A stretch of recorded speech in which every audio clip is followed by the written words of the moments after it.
missed a card this morning, so I'll take just a moment to read that. It says, Dear Harrison Center Church family, thank you for the remembrance gift of the wind chimes in honor of our brother Steve from the Ellingers. So we will hang that up there, but they wanted to say thank you for the gift that Harrison Center sent, so I wanted to make sure we read that for you. This morning's going to be a little bit unique. As Gary shared earlier, I am not preaching this morning necessarily, but we were asked to take the opportunity to share about what God is calling us to do overseas. And so, I don't know how many months ago it was now, but maybe 5 months ago, 4 months ago, I stood up here for the first time and I told you guys that we were planning to go to Uganda. And it was an interesting time because I was doing brass rats. I literally came back for announcements to tell you guys, and then I headed back over. And so I assume everyone knows, but if you don't, God has called my wife and I and our family to serve in Uganda, Africa, and we're hoping to leave by early of next summer. And so this morning we get the opportunity to share our heart, our calling, and what God is leading us to do over there. And so we want to take this morning to kind of walk through that process with you. And as Gary mentioned, we've asked the elder board, and we want to consider asking you guys to be our sending church as we go. And that's kind of a unique ask that requires several different things. And so we're going to talk through more about what that looks like over the next couple of weeks as the elder board kind of gets to think through and discuss exactly what that looks like. But we will talk about just a touch this morning of what that might mean. To be our sending church. But like I said, we're going to be in Uganda, Africa, hopefully by this time next year. And so I want to take just a moment to share with you guys where Uganda is. I want to share some information on Uganda so that you guys can better understand where we're headed. So if you look at this map, if you look about the center, just a little bit to the right, you see a lake there. It's called Lake Victoria. And it's got 3 different countries bordered around that lake. Directly to the north of it is Uganda. It's the light pink one there. It's pretty small. I'm not even sure if most of you guys can read it up there. But just above that lake here is Uganda. It's a small pinkish purple one. And you'll see there's a red dot that says Kampala. Kampala is the capital of Uganda. Hopefully this next one you'll be able to see just a touch better. This one is Uganda as a country. And we want to share with you guys where we're feeling called to live and some of the reasons why for that. So if you look in the center there, once again, the capital is Kampala. It's that red dot there. Just south of that, you'll see a small circle with the name Entebbe. Entebbe is where we are planning to live while we're in Uganda. There are a couple reasons for that. One of them is just a safety concern with being Americans in Uganda. Entebbe is a very safe place to live. While that is an important factor, one of the real reasons why I feel like God's leading us to Entebbe is because it sits right on Lake Victoria. And there are a number of islands on the Lake of Victoria that have villages on them. And Entebbe is an easy place to be able to send boats to be able to access those islands and those villages. And so there are a number of reasons why we want to live in Entebbe, one of which is because the missions organization that we're partnering with called Wandering Feet. The other missionary, who's my sister, who currently lives there, lives in Entebbe, and it will allow for us to hopefully partner well together in the gospel there. So, but that is what Uganda looks like. It's rather small. I want to give you guys a little bit more information on it to help understand a little bit about Uganda. So Uganda's population is 48,582,234. All right. So if you compare that to that of the United States, it's a small country, but the size of Uganda is about 93,065 square miles. So to put that in perspective for you, it's actually smaller than the state of Oregon. All right, so as a country, it is smaller than the state of Oregon, and yet has 44 million more people in it than the state of Oregon. And so if you start to think through that and you start to realize, all right, this isn't a huge space, and yet there's a large number of people here. And that is something that if you have the opportunity to go to Uganda, that's one of the first things that you're going to realize is there are people everywhere. And so there's a lot of people there. And then the last statistic that I put here on this screen is probably one of the most important to me, is that 2.5% of the population is considered unreached, or just over 1 million people. Now, this is a statistic from the Joshua Project, and unreached from their perspective means that they have no access to the gospel of any kind. They've never heard about Jesus. They can't get access to a church. They don't have access to Bibles. They have nothing other than nature to point them to God. And so over 2.5% of the population, or just over 1 million people, have never heard about Jesus Christ and have no access to him. And that statistic is more important to me. And most of these people will be found in villages that are in remote places in Uganda that are harder to get to. A couple more things to note about Uganda is that 41% of the population is considered poverty. Now, I want to break that down for you just a little bit, because while that number is really high, it's not accurate. All right, this is the information that they give on Uganda's website. Now, if you look to the right, that means that they live off of less than $1.90 a day, and that the 41% live off of less than $1.90 a day. Now, the cost of living in Africa is lower, but to put this in perspective, that's not per person, that's per family. All right, and so most of these people live in a one-room hut, not a one-bedroom hut, but a one-room hut, and usually these families consist of 10 to 15 people. So these 10 to 15 people are living off of $1.90 a day, and according to the government standards, if they're over that, they're not in poverty. But the majority that are above that are closer to that $2 mark, and $2 is still not high enough to provide for 10 to 15 people in Uganda. And so while that number is 41%, the people that I've talked to in Uganda would probably argue that from an actual poverty standpoint, it's probably closer to 75 to 80% of Uganda lives in poverty. And I think that statistic is, it shakes me, because that's such a large amount of people. And so that's something else you'll note if you ever get the chance to go to Uganda, is just how poor the country truly is. The next statistic that I wanted to share with you guys is the number of villages in Uganda. So in this country, there's 70,626 villages. Most of these villages will consist of anywhere from 200 to 1,500 people. But there's a large percentage of the population living within Uganda in these villages. And then again, once again, within these villages are where that 2.5% live of unreached people. And then just another kind of interesting fact about Uganda is over 70% of Uganda is either forest, woodlands, or grasslands. And so it is kind of your typical idea of Africa of being this beautiful, very tropical place. And then you also have the desert. So it's kind of a mix of those two things. But I wanted to give you guys some information about Uganda so you can start to understand the country in which we're going into. And so there's a lot within those statistics. But I also want to take just a few moments to share about two different things. I want to show you guys some pictures of Uganda so that you guys can start to picture what that looks like. But I also want to show some pictures of the organization in which we're joining over there. Now, I do think it's important to note that we are going underneath the umbrella of Wandering Feet, but we are going over separately from the other missionaries that are currently there. So they have their mission, and we're going to have our own mission, and we're hoping to partner together in those things occasionally. But we will be separate in a lot of ways while we're over there.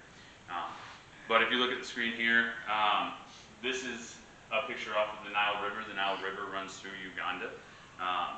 Jinja, where my sister used to live, was actually the head of the Nile, and so we got to take a trip, and this is a picture from that. And this just kind of gives you a picture of the landscape of Uganda. It is rather beautiful. Now, some of that, from my perspective, is a little bit tricky, because while this picture looks amazing, I'll share with you for just a moment. If you look in the back, you can see a bunch of lily pads off to that right side.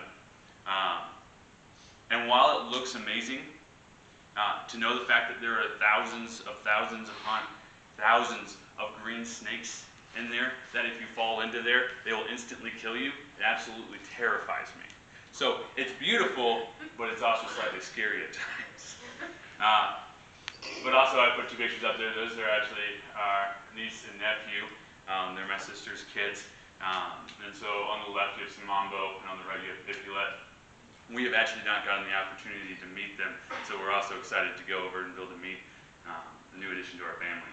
So these are some pictures from the organization and the ministry that they're currently doing in Uganda. Wandering Feet currently works strictly with mobile medical clinics, and so they go into the villages in order to provide for 3 or 4 major diseases. They provide cures for them, or temporary solutions for them. One of the biggest ones is malaria. And so that they're able to go in and provide that. My sister was telling me just a couple weeks ago that when they test for malaria, usually it's somewhere between 80 to 85% of the people in the villages test positive for malaria at that time. And so there's a large percentage of people with malaria there. Well, the hard part to understand about that is it's completely treatable.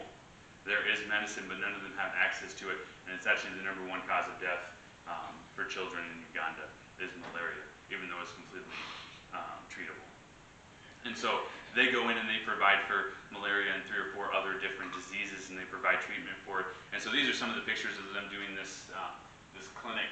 And so this is what they do. They come into the villages.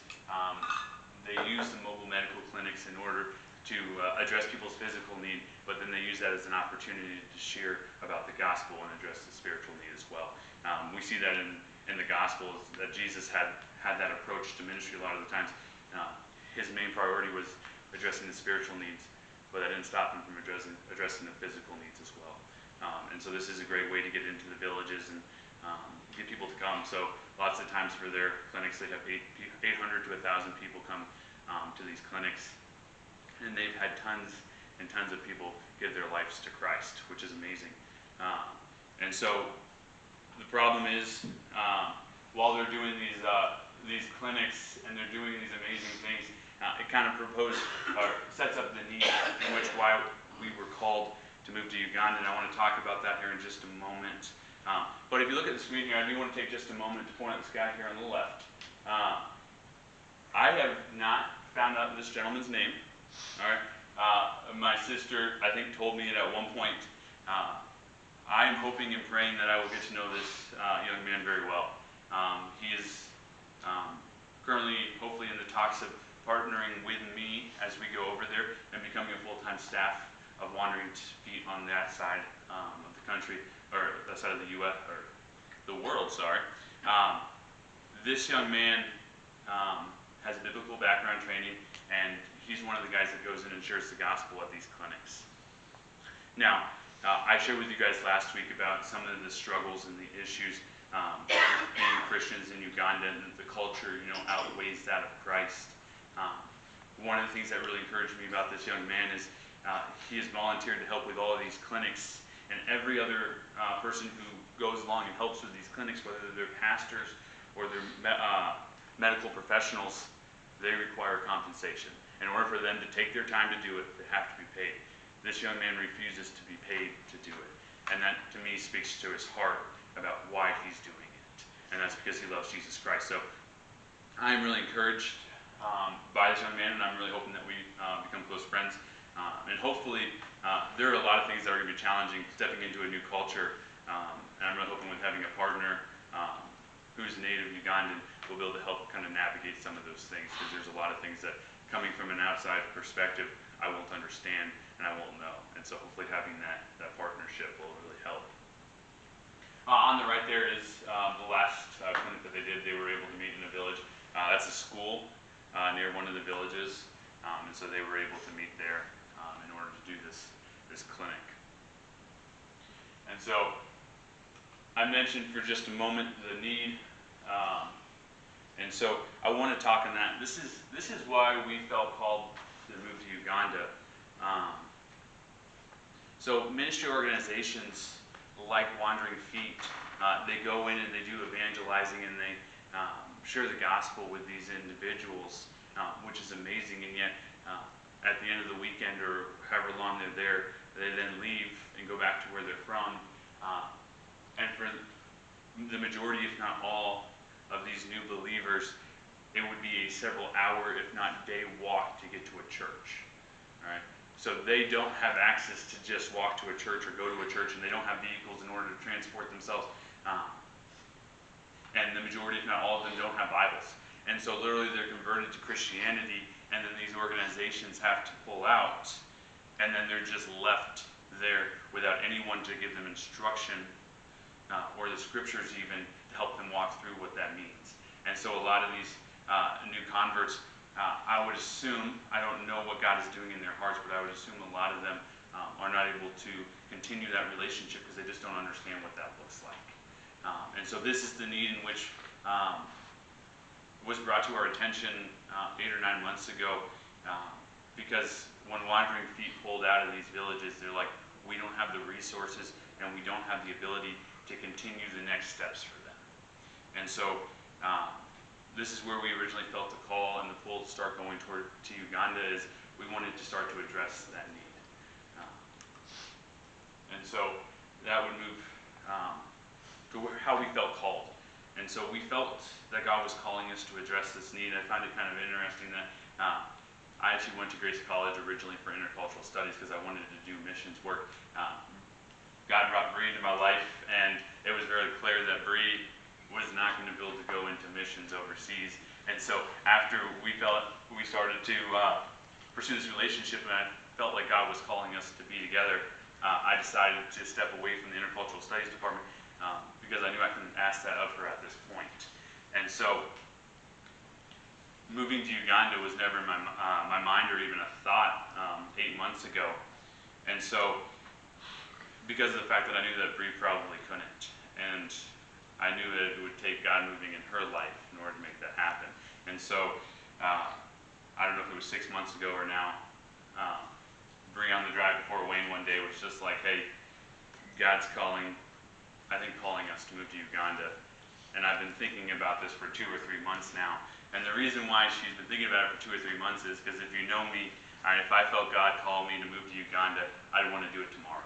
I love this idea of adventure, and I love trying to be faithful to Jesus Christ. So if I felt like God was calling me to Uganda, I'd want to get on a plane tomorrow.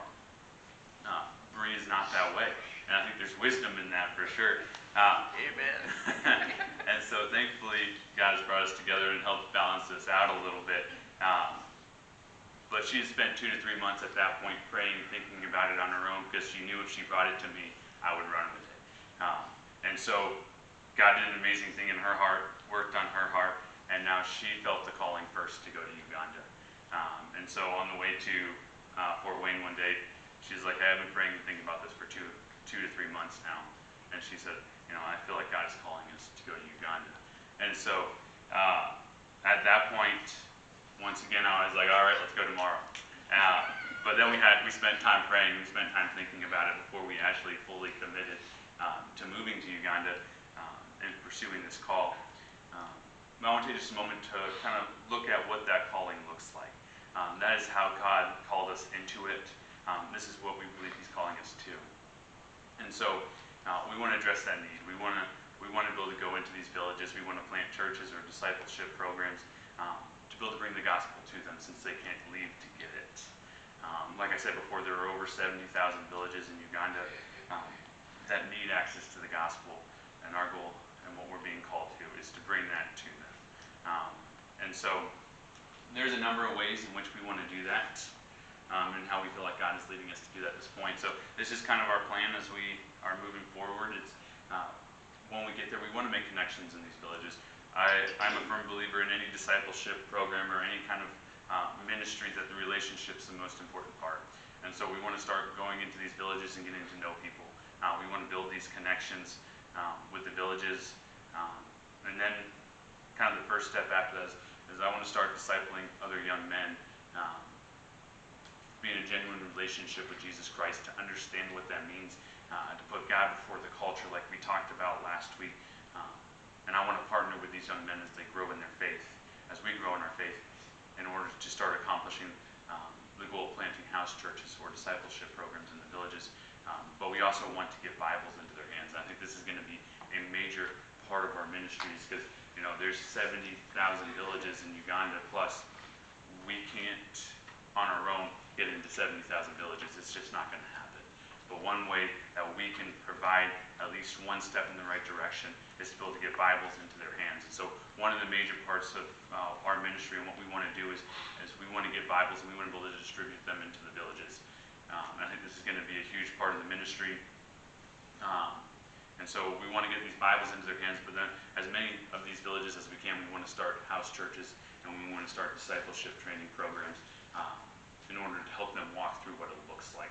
To not just hand them a Bible and hope that they're able to understand it and be able to walk through what it means to be a believer on their own. We want to walk with that with as many of them as possible and encourage them in those steps. And so we want to start the house churches or discipleship programs, one of the two. That's kind of like the final goal is we want to plant them and we want to build a ministry to the entire village thing. Because at first I want to focus on the young men because that's who I feel like I'm going to be able to minister well to at this point. And then we want to be able to work past that in order to minister to the entire village. And that's something that Bree, she's going to be very helpful in that. She was the one originally called. She is equally part in this ministry. And so she's going to share with you guys for just a moment some of the things that she is being called towards and what she's going to do in these house churches most likely. Yeah, so while our main goal is planting churches, house churches and things like that, I think my main goal is going to be working with women and children, and that just building relationships with the women and then also being able to evangelize to the children that are going to start out in these house churches, and then hopefully working with the women to kind of work on some type of kids programs or things like that that might help their house church eventually. Kind of an interesting thing about even the Christians that are raised in a Christian home in Uganda. It's interesting. In our churches here, like one of our main priorities with our children is as we raise them up in a relationship with Jesus. Most of you guys would attest to a lot of the verses that you have memorized and a lot of the stories that you know about the Bible were implanted at you at a young age in Sunday school. A lot of those stories you learned in Sunday school every single week. And you learn memory verses that, they stuck with you because you learned them from such a young age. These kids that even grown up in the church over there, they don't have that because the children aren't prioritized over there. Even though they're their next generation, they see them in a lot of ways as, a tool to be used. And so the children aren't a priority to them, and so they don't pour into them. So a lot of the time until they're, teenagers or even young adults, they don't even start to learn some of these stories because no one's ever told them. And so that's something that's difficult for us too is, these kids don't get prioritized at all. They don't necessarily matter. And so one of the things that Bree's hopefully going to be able to do is to start these programs to start pouring into them at a young age and so that they can grow up knowing the scriptures like so many of us do. And so that's kind of our plan. That's kind of our thought right now of, the process in which we want to do this in each of the villages. Now, this is kind of our goal. And it's a little bit of an ambitious goal, but obviously God's going to probably change this plan just a touch as we move forward, and there's going to be some things that change. But I also believe that God's calling us there for this reason, and that He's an incredible God. And so I wanted an ambitious goal, but I was also afraid to limit God as well. And so obviously this may be a small goal or it may be a huge goal. We'll just have to wait and see how God moves and how He moves the team as well. But my goal is to plant either 25 churches or discipleship programs in 25 different villages in the first 2 years that we're there. 10 in the first year, 15 in the second, because part of the goal is we develop this team. Hopefully this team, by the time we're there for a second year, is going to be able to help us expand a little bit. Not necessarily quicker, but more efficiently into other villages as well. And so the second year, we want that number to go up just a little bit. And so this is our original goal is 25 churches in 2 years. Many of you guys have heard that, at this point, this is a 2-year commitment for us. For whatever reason, we feel like God is calling us to go over long-term, but even maybe short-term to some degree over 2 years. That isn't at 2 years we're coming back. We don't know. At 2 years, if God's still calling us to be there, and God still has more of His will for us to work through, then we're probably going to stay. But there's a chance that we're going for the first 2 years, and the hope and prayer is that we'll train people up and that they're going to continue that ministry no matter what. And so we're not saying that we're coming back in 2 years, but we're going to allow God to lead us at that point as well. And so that's where our goal comes from. 2 years, we want 25 churches in 25 villages. And then once again, we want to expand that team. But I think it's more important than the numbers. The numbers is good to keep us motivated, but I think it's far more important. The goal of this is to build churches that are full of strong and convicted believers who love God. Because we can put in as many churches as we want if they're still living the same way that they are now and still going off the model of what believers look like in Uganda, then in my opinion we've wasted our time because they're not following Jesus. And so if these numbers are smaller, but the churches that we do plan are full of these strong convicted believers, then that's okay too. We're following God's leading, and this is just a goal to keep us motivated and continuously moving forward, hopefully. And so I want to take just a moment to talk through, what is this goal going to take? This is a rather ambitious goal, and it's not necessarily an easy task. And so I want to talk through what it's going to take. And just to take a moment to kind of think through this, and it always kind of frustrates me when people come and they're doing support raising, and they're talking about this, the need and the needs for money. And a lot of the times on the end, they're like, and we want your prayers, because that sounds spiritual to add that to it. And I feel like a lot of organizations do that, where prayer is kind of a second thought. Right now, while the money's important, I think from our perspective, the prayer is far more important. Right now, we need prayer because we don't necessarily have churches to go to at this point. We haven't locked in a bunch of churches to be able to go and speak at. And so we're going to ask for you guys to partner with us in prayer as we look for churches, as God provides training for us now, because we want to be equipped when we go over. There are a lot of stories, as I've done research, of these missionaries going over with great dreams and great ambitions, and they want to serve God, and yet they're undertrained, and they usually end up causing things to go wrong. And obviously there's forgiveness in that, and there's grace, but we want to be as trained as possible, so we want your prayers and God providing training. An example of this is a lot of these believers that are that have gone through the evangelism side in the villages, people have evangelized. They're coming from a Muslim background. A lot of them were Muslim beforehand, and they're converting into Christianity. And to be completely honest with you guys at this point, I know very little about the Muslim faith. And so for me to help them walk through that is going to be a difficult process. And so one of those trainings that I've been praying and seeking out is finding someone who knows more about that faith in order that I can talk to them, and so that I have a better opinion, or not opinion, but a better idea of how to help walk them through that. And so we want your prayers, and as God prepares us and trains us. One of the ways that God has done that is through Pearson Center, allowing me to serve for 6 months as a pastor. If I hadn't been able to do this, planting churches and villages seemed way over my head. I don't know if you guys have heard me talk about this, but 3 or 4 months ago it was discipleship programs because I didn't feel qualified to plant churches. And so through some of these processes, the church planting has become up more recently, as I felt like God has equipped me and is still equipping me to be able to do something a step farther than just discipleship programs. So I'm very grateful for the training that you guys have allowed for us, as well as that God's provided for us. And so we're continuing to pray for training. Pray for clarity. We're still working through what all this is going to look like, our goals and the different things that we're doing. And first and foremost, we want to make sure we're being obedient and we're honoring Christ in our ministry. And so pray for us for clarity as we start to work through a lot of these different things. And now the last one I put on there is pray for joy. I shared with you guys that I'm a very adventurous person, and so the idea of going to Uganda excites me. But there are a lot of things as well that don't excite us. For example, that You know, a lot of it is we're giving up a fairly comfortable life to move to a very uncomfortable situation. Um, an example of that is with the medical system there. Um, they have hospitals, but they don't have insurance, and so everything is paid for out of pocket there. And not only that, and we'll talk about this just in a minute, but being a white person in Uganda means that everything's more expensive.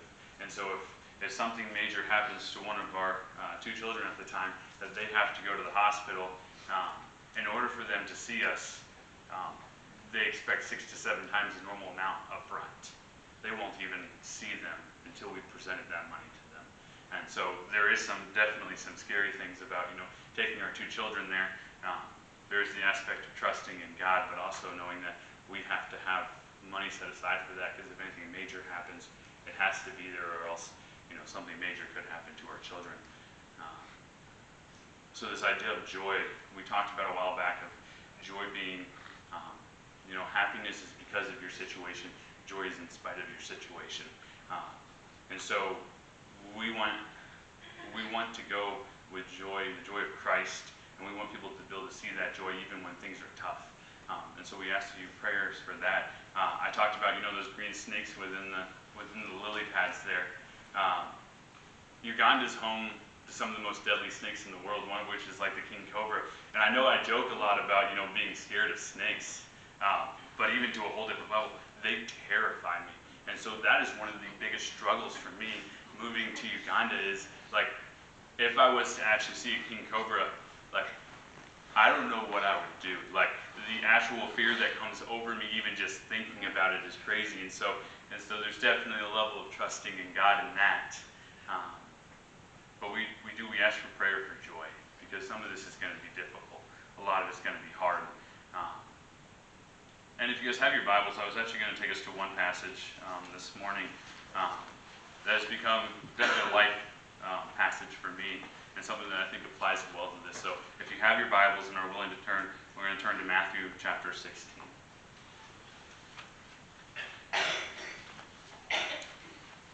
We're going to begin in verse 24, and we're going to read through the end of the chapter.